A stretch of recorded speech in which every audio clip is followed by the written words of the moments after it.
कबीर को मुझसे ज्यादा कोई नहीं पहचानता। उसका अगला कदम क्या होगा, I understand. Then remember what I taught you, Khalid. मौका मिला तो गोली चला देना। सोचना मत, मैं नहीं सोचूंगा।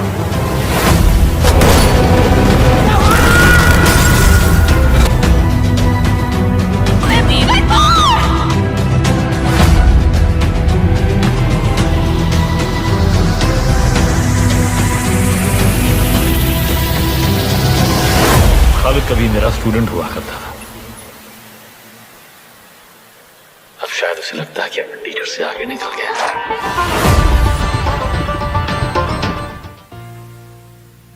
क्या गाजी से बच पाएगा खालिद? सना ने किया किसे चूज? तो दोस्तों, हमारी पिछली 2 वॉर मूवी की वीडियोस में हमने देखा कि किस तरह कबीर और खालिद लड़ते हैं, लेकिन फिर भी एक दूसरे से दूर नहीं रह पाते। लेकिन कबीर ने खालिद से बदला लेने के लिए एक छोटी सी बेवकूफ़ी कर दी और गाजी भाई को दे दिया रेव फेस्टिवल में इनविटेशन। तो चलिए यहीं से शुरू करें आज की ये वीडियो और देखें कि आखिर आगे स्टोरी में क्या हुआ। लेकिन वीडियो में आगे बढ़ने से पहले आपके लिए एक बड़ी खबर है। अगर आप भी सिनेमा की दुनिया से जुड़ना चाहते हैं और काम करना चाहते हैं तो डिस्क्रिप्शन बॉक्स में दिए गए जॉब लिंक पर क्लिक करें और इस अपॉर्चुनिटी का भरपूर फायदा उठाएं। हेलो दोस्तों, बॉलीग्राड स्टूडियो से मैं हूँ मासूमी और आज हम बात करेंगे 2022 की one of the most awaited movies war part 2 के बारे में। तो होता यूँ है कि खालिद कहता है, एक काम करते हैं, गाजी के आने से पहले ही हम यहाँ से भाग जाते हैं और कहीं और जाकर बस जाएंगे। कबीर जवाब देता है, नहीं भाई, ऐसा नहीं कर सकते, वो हमारा भी बाप है, उसे पहले भी पता था कि हम गोवा जा रहे हैं।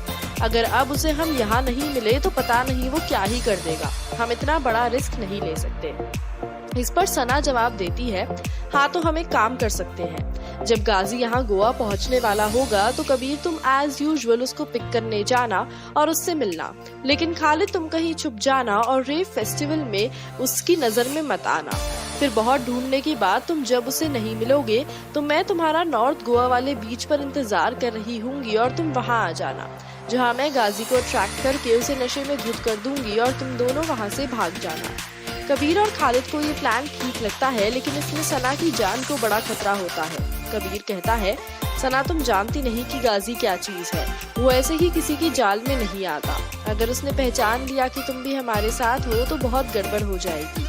सना इस पर जवाब देती है, हाँ तो और कोई प्लान है तुम्हारे पास? नहीं ना, तो फेल होने से तो अच्छा ही है कि इसे ट्राई करते हैं। इतना कहकर तीनों सोने चले जाते हैं और अगले दिन सुबह कबीर और खालिद सोते ही रहते हैं कि तभी कबीर के पास गाजी का फोन आता है। वो फोन की बेल से नहीं उठता, तभी खालिद की नींद खुल जाती है और वो कहता है, अबे उठ कबीर के बच्चे, बेल से नहीं उठा तू? तुझे पहले भी बोला था कि रात को दारू मत पी, अब सोते ही रह गए ना। कबीर एकदम हड़बड़ा कर उठता है और एकदम से कॉल पिक करता है।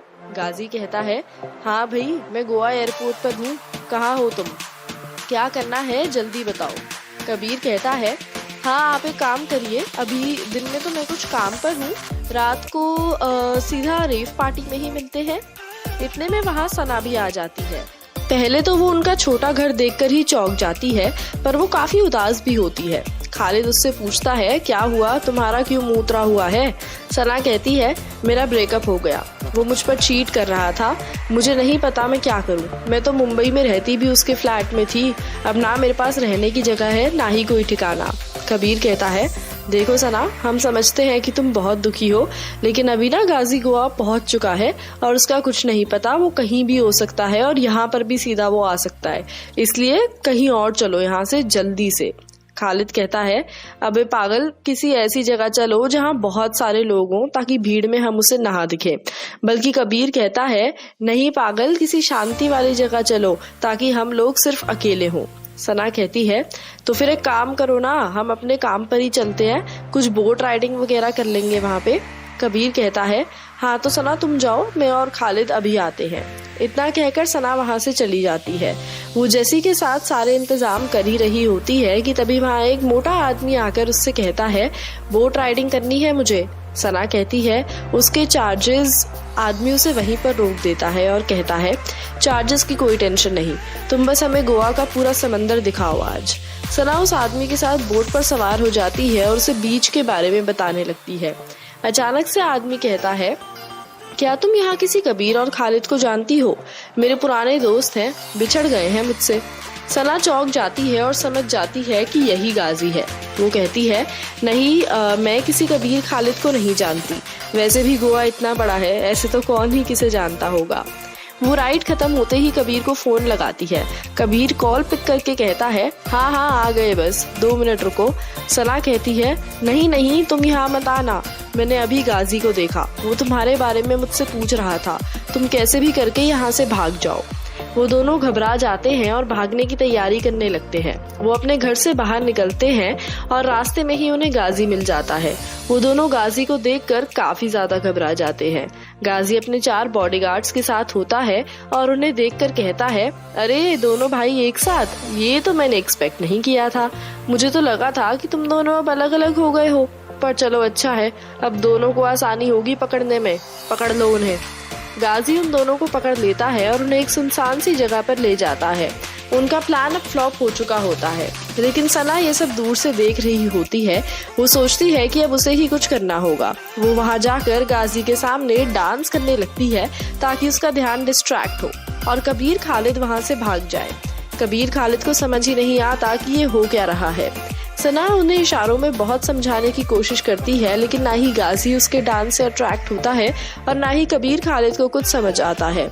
पर गाजी का एक बॉडीगार्ड सना पर फिदा हो जाता है और वो उसके साथ आ जाता है।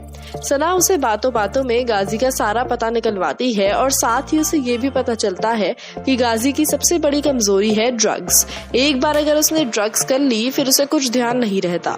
सना एक प्लान बनाती है जहाँ पर वो गाजी को कैसे भी करके वीड दे देगी, जिससे कबीर और खालिद वहाँ से भाग जाएंगे।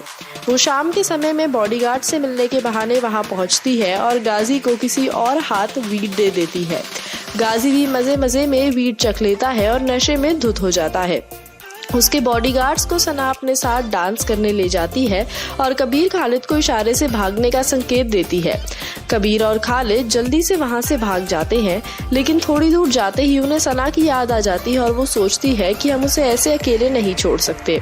वो दोनों उसे भी अपने साथ लेने आते हैं और सना भी उनके साथ चलने को तैयार हो जाती है, लेकिन इतने में गाजी कहता है, अरे कहाँ जा रहे हो तुम तीनों, आओ ना बैठो। ए कबीर बैठ ना, तू तो हमेशा मेरा बेवकूफ बनाता है, इस बार भी तूने झूठ बोला ना। भले ही वो नशे में होता है, लेकिन फिर भी उसे सब समझ आ रहा होता है और उन तीनों को वहां से जाना बहुत मुश्किल लगता है। तभी सना को याद आता है कि उसके बॉडीगार्ड ने उसे बताया था कि गाजी कभी प्यार करने वालों को अलग नहीं करता। सना कहती है, गाजी भाई, मैं और खालिद एक दूसरे से बहुत प्यार करते हैं और शादी करना चाहते हैं। मेरे तो घर वाले हैं नहीं और खालिद के पास भी सिर्फ कबीर ही है, तो इसीलिए हम चाहते हैं कि कबीर के सामने हमारी शादी हो जाए। गाजी ये सुनकर नशे में कहता है, अच्छा ऐसा है क्या, ठीक है, तुम्हें हमारी परमिशन है, जाओ करो शादी। वो तीनों वहाँ से चले जाते हैं, जिसके बाद खालिद कहता है, ये तो कितना आसान था, हम पहले भी ये बोल सकते थे। ये अच्छा बहाना सोचा वैसे तुमने सना। सना कहती है, बहाना नहीं, सच है ये। मैं तुमसे बहुत प्यार करती हूँ खालिद, और अपनी पूरी जिंदगी तुम्हारे साथ ही बिताना चाहती हूँ। ये सुनकर कबीर और खालिद दोनों हैरान हो जाते हैं। तो दोस्तों, आपको क्या लगता है, अब खालिद क्या सना का प्रपोजल एक्सेप्ट कर लेगा? हमें कमेंट सेक्शन में जरूर बताइएगा। आज के लिए इतना ही। ऐसी ही और इंटरेस्टिंग अपडेट्स के लिए जुड़े रहिए हमारे साथ और सब्सक्राइब करें हमारे चैनल बॉलीग्राज स्टूडियोज को।